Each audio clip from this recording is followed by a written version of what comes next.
Pero entonces lo importante es que tengamos en cuenta, entonces a partir de ahí es que aparece el dinero papel. Porque ¿qué era lo que hacía la gente entonces? Iba hacia depositaba ese oro, esa plata, digamos, o el bronce, y a cambio de eso, ¿qué se llevaba? Papeles.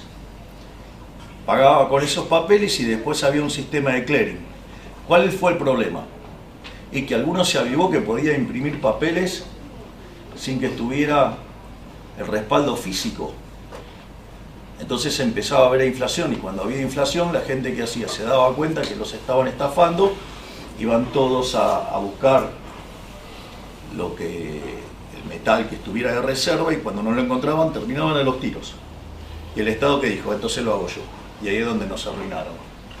Pero lo importante es ¿por qué demando dinero? Esencialmente, demando dinero para hacer transacciones. Es decir, en un mundo, si no tuviera incertidumbre, yo solamente demandaría dinero ¿para qué? Para hacer transacciones. ¿Qué otro motivo tendría? ¿O acaso creen que se van a llevar el dinero en el traje de madera? No. Entonces, en realidad, ustedes van a demandar dinero en función de ¿qué? Del vector de consumo a lo largo del tiempo. ¿Sí? Y ahora, digamos, entonces ustedes se traen una economía intertemporal. Y en esa intertemporalidad, en un sistema de equilibrio general, lo primero que hay que hacer, digo, esto no tiene sentido en un modelo de equilibrio general. Cuando ustedes hacen un modelo de equilibrio general, o cuando ustedes empiezan a hacer micro, ¿cómo derivan las funciones de demanda? Las demandas marshallianas. Va a depender de todos los precios relativos y del ingreso, pero ¿qué características tienen las demandas marshallianas? Son de equilibrio parcial. De hecho, fíjense que son muy distintas a las demandas hicksianas. En las demandas hicksianas solamente entran los precios y la función de utilidad. ¿Por qué? Porque Hicks estaba pensando en términos de equilibrio general. Cuando ustedes van a las funciones de equilibrio general, las funciones de exceso de demanda dependen solamente de ¿qué? De los precios. No ingresan las cantidades. Cuando ustedes estudian la existencia del vector de precio de equilibrio, básicamente, ustedes resuelven el vector, digamos, de precio de equilibrio, y con eso, digamos, salen las cantidades de oferta y demanda que quedan igualadas. Por lo tanto, no tiene por qué integrar el ingreso. ¿Por qué no entra el ingreso? Porque el ingreso, si ustedes hicieran eso, tendrían un problema de doble contabilidad.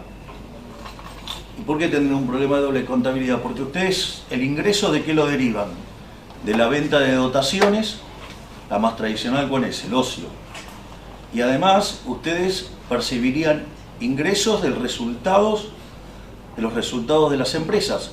Por lo tanto, está todo contenido en el vector de precios. Digo, esto no es menor, esto es importantísimo para saber qué es lo que estamos pensando y qué es lo que estamos haciendo cuando estamos formulando las funciones y los problemas que estamos elaborando.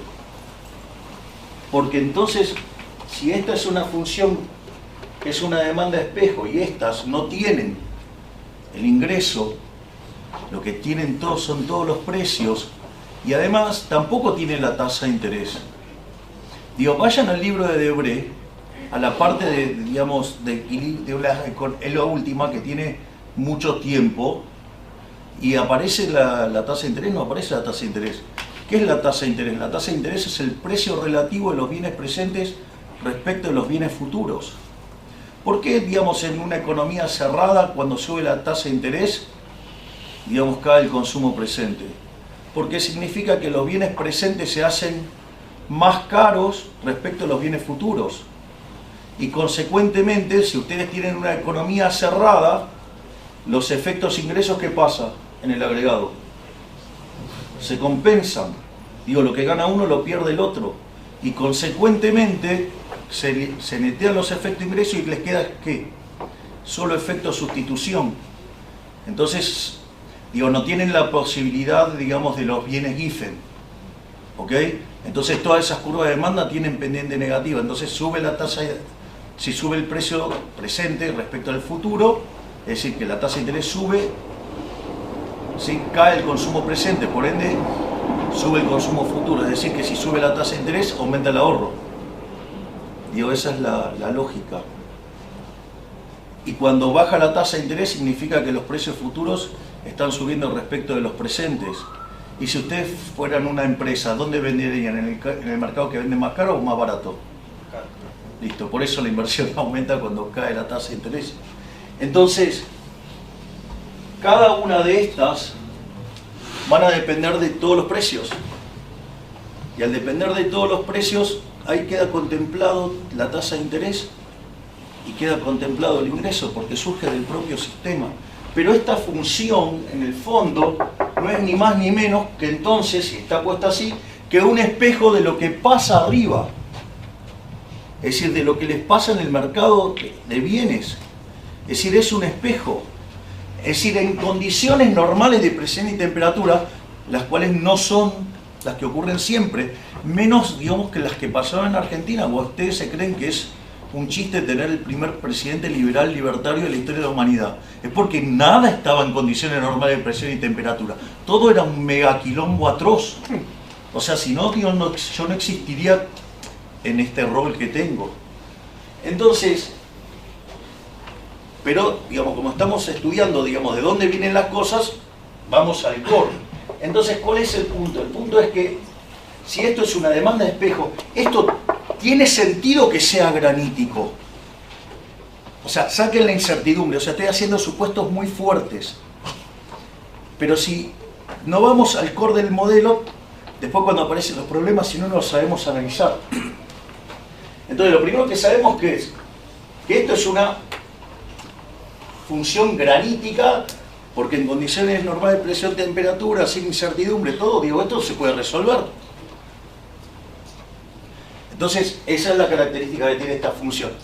¿De qué hablaban los clásicos? Los clásicos hablaban de que ustedes tenían un velo. O sea, hablaban de un velo, es decir, estaba la economía real y había un velo monetario. Y por ejemplo, es más, John Stuart Mill en un momento que dice, bueno, sí, es un velo y solamente nos damos cuenta cuando hacemos macana de los daños que puede causar. Pero mientras que no hagamos cosas raras, no pasa nada.